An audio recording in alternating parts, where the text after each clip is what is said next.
Un atelier de menuiserie aluminium comme tant d'autres. Tous les employés sont des personnes en situation de handicap et compagnons de Maguelone. Ils fabriquent des pièces de démonstration pour une entreprise basée à Vendargues. Cédric Villard est compagnon depuis 22 ans. Ici, il s'est épanoui.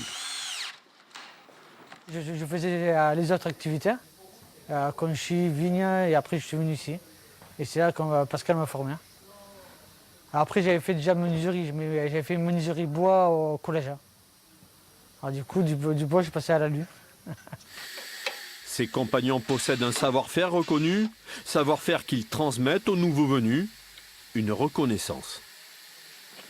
Quand un compagnon a acquis des gestes et des techniques, je vais lui demander d'accompagner un autre compagnon dans ses apprentissages. Au lieu que ce soit moi qui les accompagne, c'est un autre compagnon qui va transmettre ses savoirs. C'est le partage de ses savoirs avec les autres personnes afin de favoriser la coopération, le travail d'équipe, voilà, tout ce qu'on peut retrouver peut-être dans une société dite normale.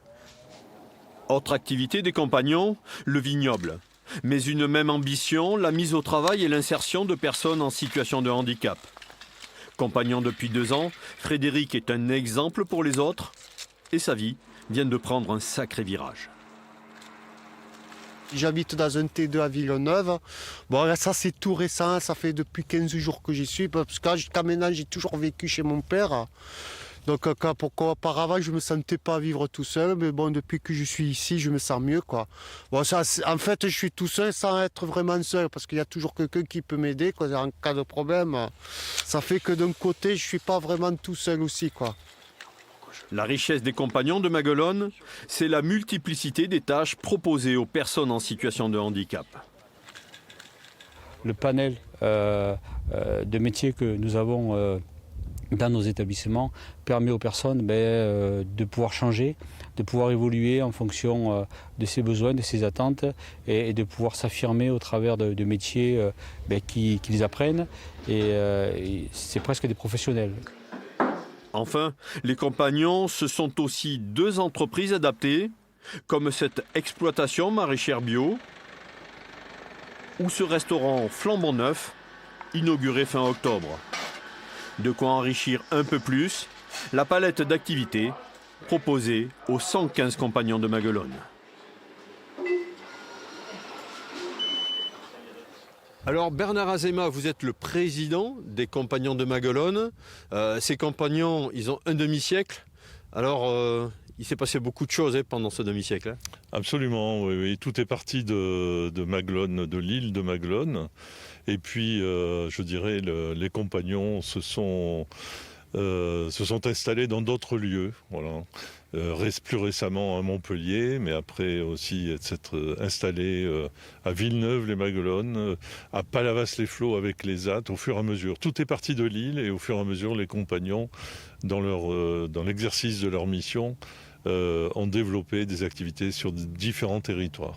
Et toujours au cœur de cela, les compagnons. À l'époque de la création, on parlait de jeunes handicapés mentaux, etc. Mais aujourd'hui, en fait, le mot « personne » est un mot important qu'on essaye de faire vivre, c'est-à-dire, et qui est dans le mot compagnon, c'est-à-dire une relation d'homme à homme, une relation d'égalité, de compagnonnage. Les compagnons qui travaillent ici, ils sont viticulteurs, pêcheurs, ils étaient conchiliculteurs, ils sont metteurs en tourisme, ils sont restaurateurs, etc.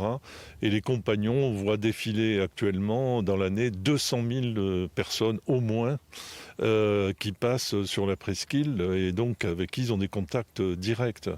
Donc on considère que ça fait partie des choses extrêmement valorisantes, que ce contact permanent avec les visiteurs. Un rêve, qu'est-ce que vous voudriez que deviennent les compagnons, on va dire, dans les 50 ans à venir ? Je dirais, le rêve, c'est qu'ils puissent continuer toutes ces missions très intriquées, donc mission patrimoniale, mission culturelle, mission d'accompagnement vers l'emploi et la vie sociale, que ces missions puissent perdurer et sans perdre les valeurs qui ont fait partie des socles de l'action de nos prédécesseurs et que nous essayons de poursuivre. Merci Bernard Azéma.